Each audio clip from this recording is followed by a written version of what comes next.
Hola, desde mi balcón veo que el mar está encrespado, escucho el sonido del viento, siento que ha bajado la temperatura, pero mi mapa, porque mi mapa en realidad no es el territorio. El territorio es otra cosa, somos sujetos, por lo tanto no podemos ser objetivos. El mapa no es el territorio. Iremos hablando de esto, de los accesos oculares y de las diferentes informaciones que nos proporciona la programación neurolingüística para ir avanzando en el tema de la comunicación. Hoy quiero contarles una historia personal, que quizás es una sucesión de alucinaciones que he tenido en mi vida y quizás haya sido un encuentro con el jefe. Les cuento que a los 8 años aproximadamente me mandaron pupilo a la ciudad de Córdoba, a un lugar que se llama Argüello, el Colegio La Salle. Es un lugar donde estuve algunos años y donde dormía en el mismo lugar, un enorme dormitorio con casi 800 chicos.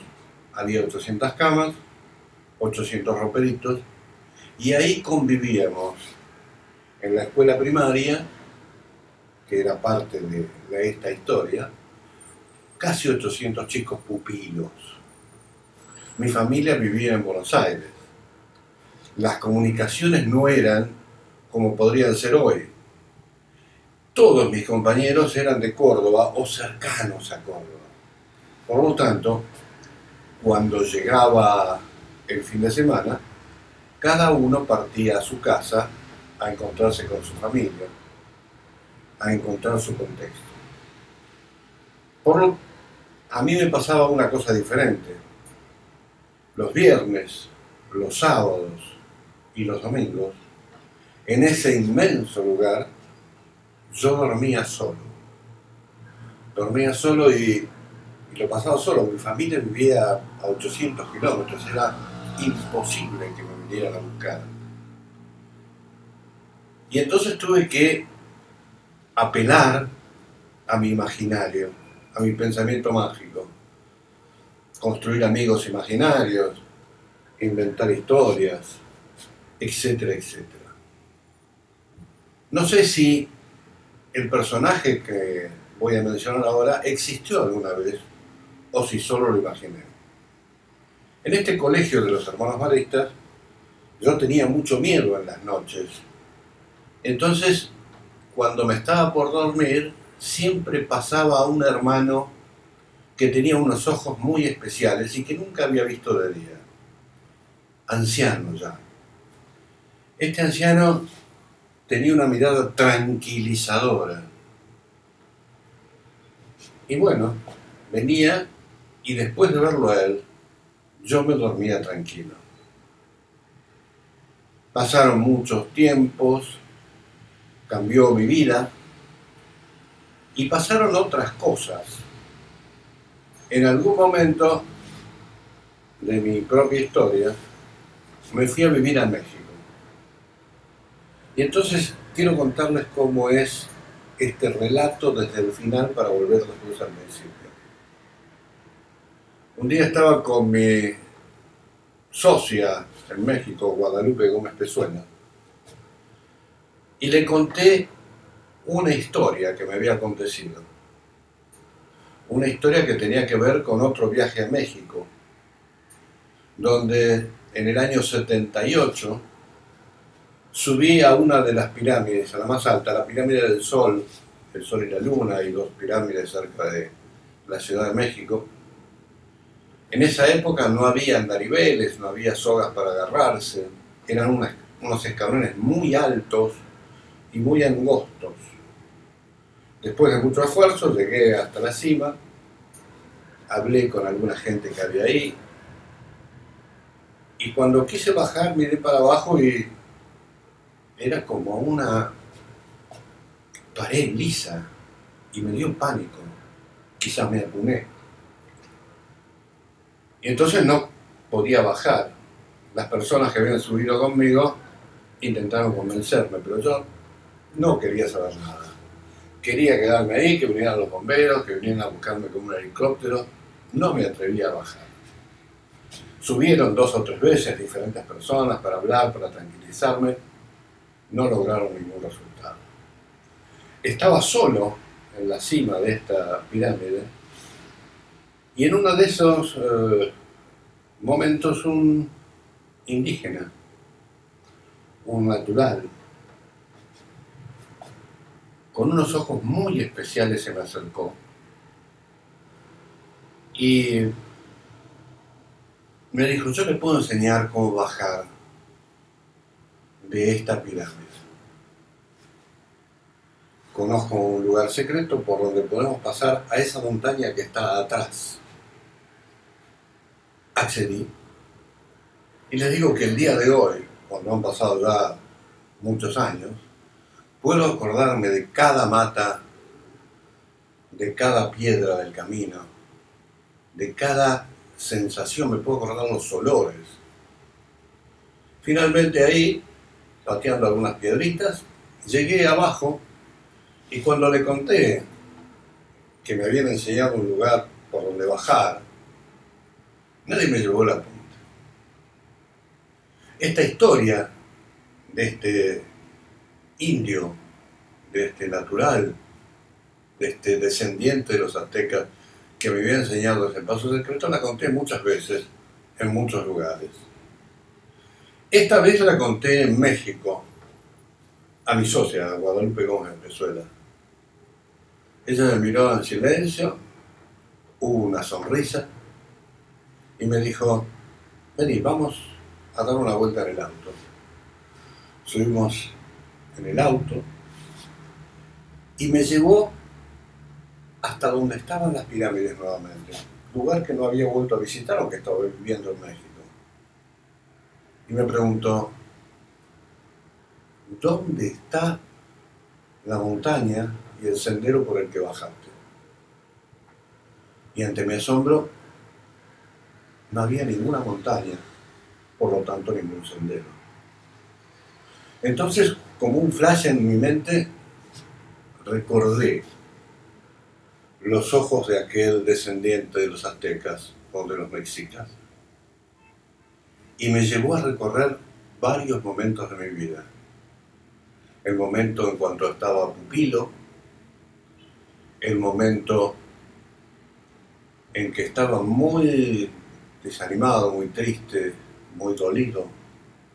Había fallecido mi hija mayor, Luciana, y estaba en su velorio.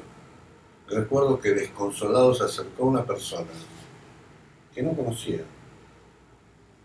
que tenía los mismos ojos que aquel hermano marista en el Lasalle y aquel mexica sobre la pirámide. Y me consoló y me sentí muy bien.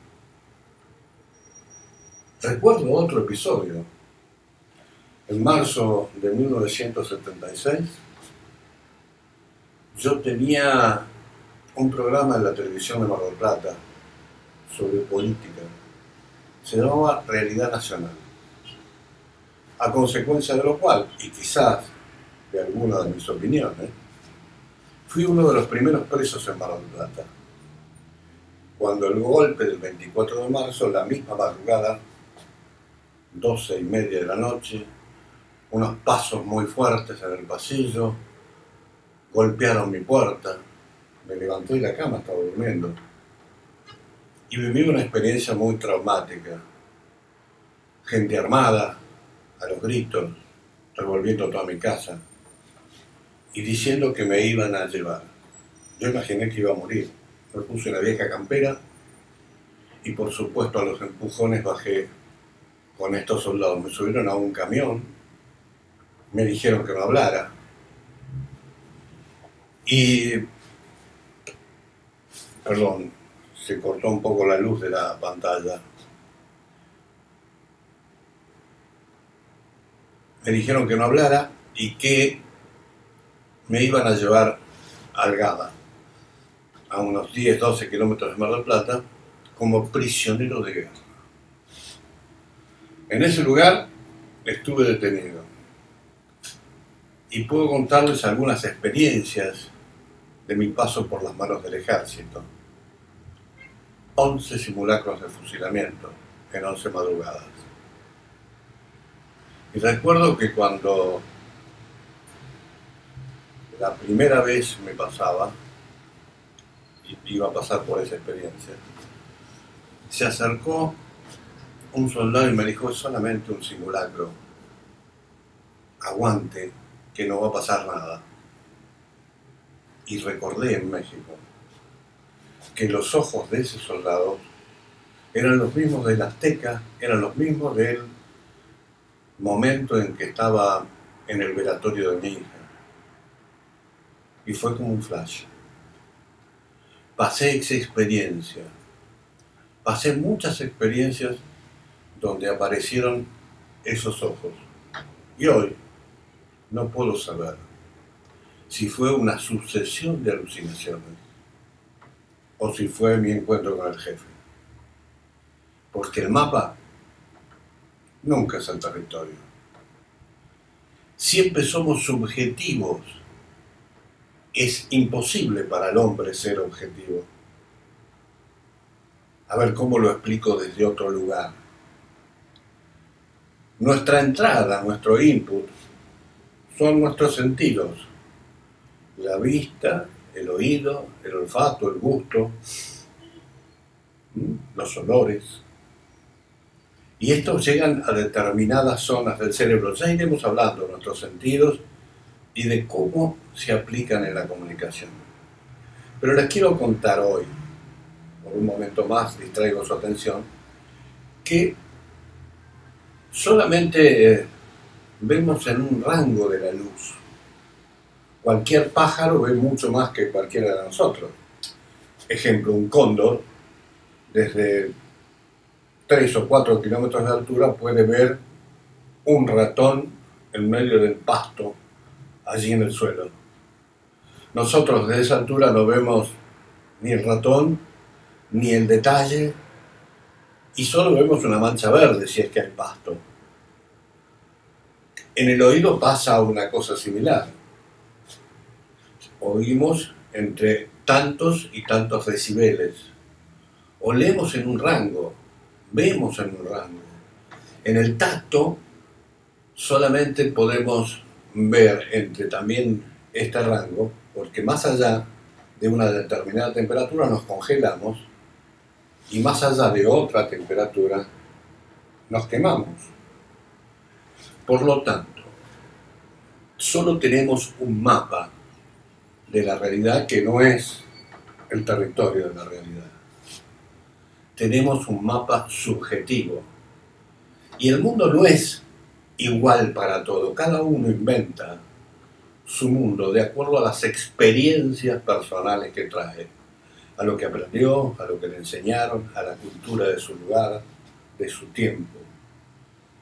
Por eso tenemos que tener cuidado cuando hacemos juicios de valor.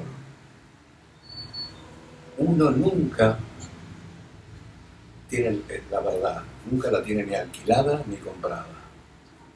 De esto quería hablarles hoy y dejarles hasta acá este video para después, mañana o pasado, seguir con otros y seguir contándoles de mis propias experiencias. Que tengan un feliz día los maestros. Hoy es el Día del Maestro. Y es uno de los mejores títulos que puede tener una persona. Ser maestro o ser profesor. Recordemos que profesor significa el que profesa una fe. Y maestro es una especie de mago. En realidad, mago o maestro tienen el mismo origen. La magia tiene el mismo origen. Por eso aquello de los magos, los reyes magos, ¿qué eran los magos? Eran los sabios en alguna materia. Por eso los reyes magos eran los que venían siguiendo una estrella, quizás el cometa Chapultepec, a lo que llamaron ellos la estrella de Belén, porque eran sabios que se dedicaban a la astronomía. Un sabio es un maestro, un magíster, un mago. Buena magia para todos los magos. Gracias y hasta la próxima.